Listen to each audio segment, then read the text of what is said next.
Okay, in this video, I'm just going to go over the comprehension questions with you, give you some ideas of where you might be able to find some of the information. Okay, first of all, the directions say use your textbook and the help video to answer each of the questions completely. This is very important. I'm having a lot of students still not answering all the parts of the questions. And then it says use evidence from the text. Answer all the parts of the questions and explain your reasoning. Explain your reasoning just means explain what you're thinking.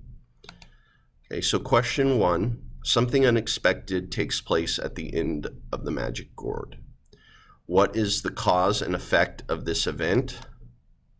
Okay, so we have a few things we need to do. Something unexpected takes place, so we need to describe what that is. So that's one part of our answer. Then we need to answer what is the cause and effect of this event. So that's going to be another part of our answer.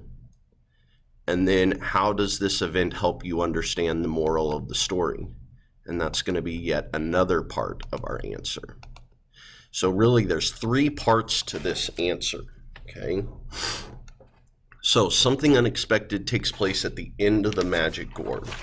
So if you go back to the Magic Gourd and we look on the last page, page 224, and if you reread those paragraphs on page 224, the greedy king changes greatly. Something happens that you wouldn't expect of the king.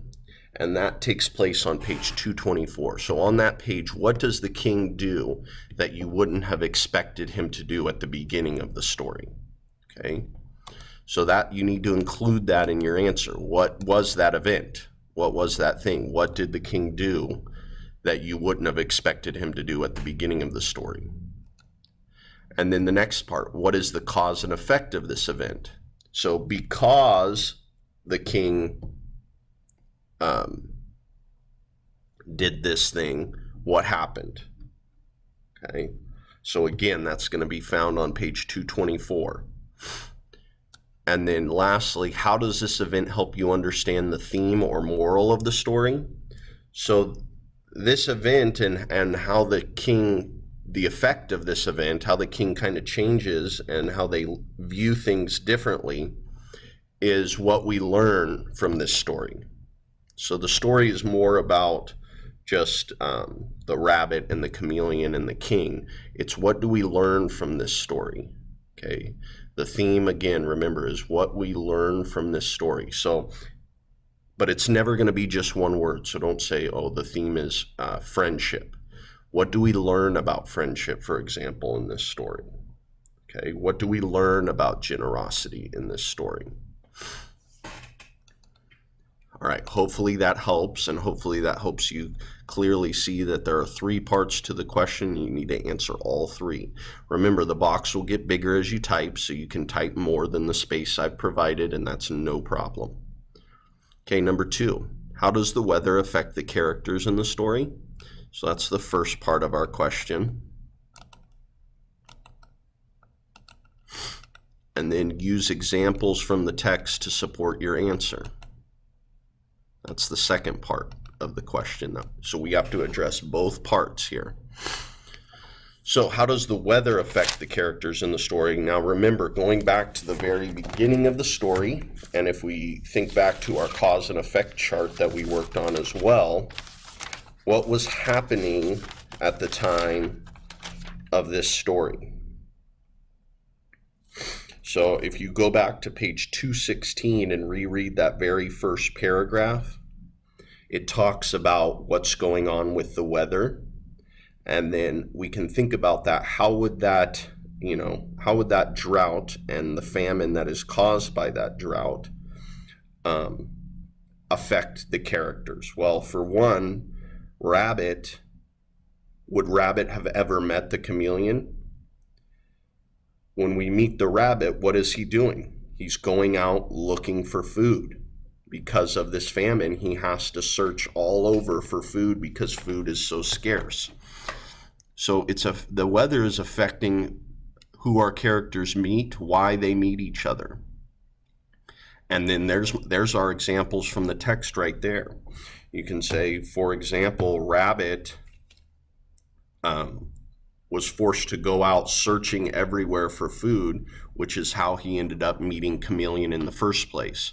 If it wasn't for this drought and famine, he might not have ever met the Chameleon. Okay, going on to number 3. Think of a time when you did a good deed for someone. What happened? How did your generosity help? How did it make you feel?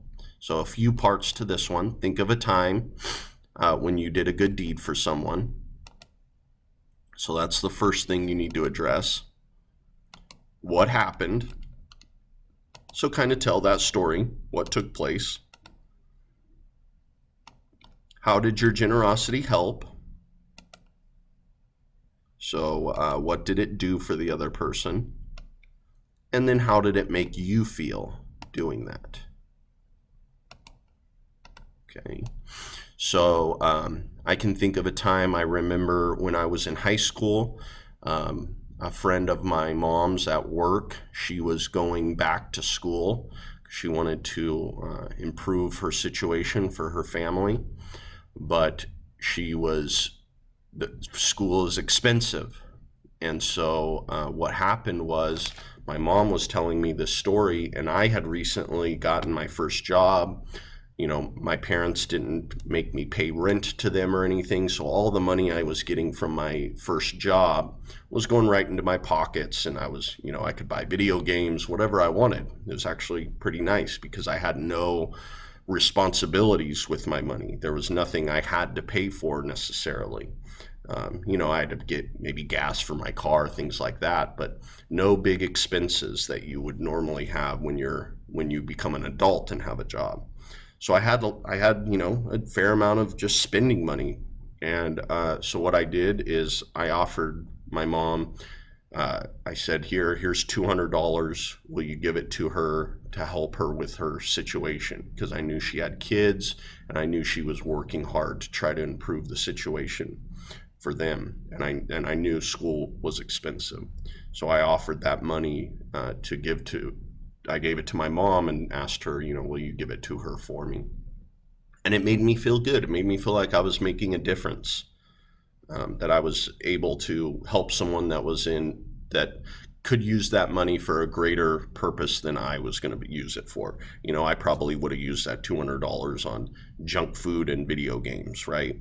And so it made me feel good that that money wasn't wasted on those things. It was actually put towards a good cause.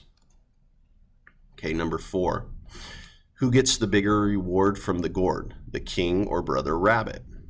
So that's the first part of our question that we need to address. And then the second part, explain your reasoning. This is what I'm having a lot of issues with, students not explaining their reasoning. So you can't just say, I think the king got a bigger reward, or I think Brother Rabbit got the bigger reward. You have to explain, why do you think that? Use evidence from the text to help support your reasoning, okay? If you think it was Brother Rabbit that got the bigger reward, how did it help him? Go back to the text. Mention some on page blank, in paragraph blank, it said the rabbit got this from the gourd. That's another example of how he got a lot from the gourd, and that's why I think he got the bigger reward. Or if you think it was the king that got the bigger reward from the gourd, that's not the answer most people would think of first, so it's kind of interesting to go with that answer. But I think you can have good reasoning for saying the king got the bigger reward. And I think you can find that reasoning again on that last page, page 224, if you decide you want to argue that the king had the bigger reward. But again, make sure you explain your reasoning. Okay, last one. In Kira's magical moment on pages 212 and 213, Kira says her great-grandmother left Senegal because of a famine. What do you think the role of a folktale? So let's highlight that. What do you think the role of a folktale such as the Magic Gourd would have on Kira's great-grandmother's native culture?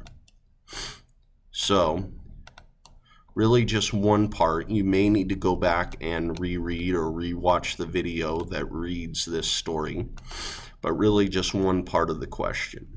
So think back in Kira's magical moment. If you look back and think, you know, she left because of a famine, and in this story, the Magic Gourd, you have a famine taking place in the setting of the Magic Gourd as well.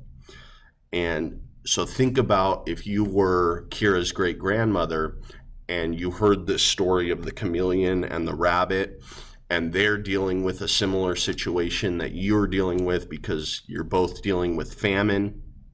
How would a folktale like this help the people that are living there dealing with the same issues that the rabbit and the chameleon were dealing with, where there's this this bad famine going on?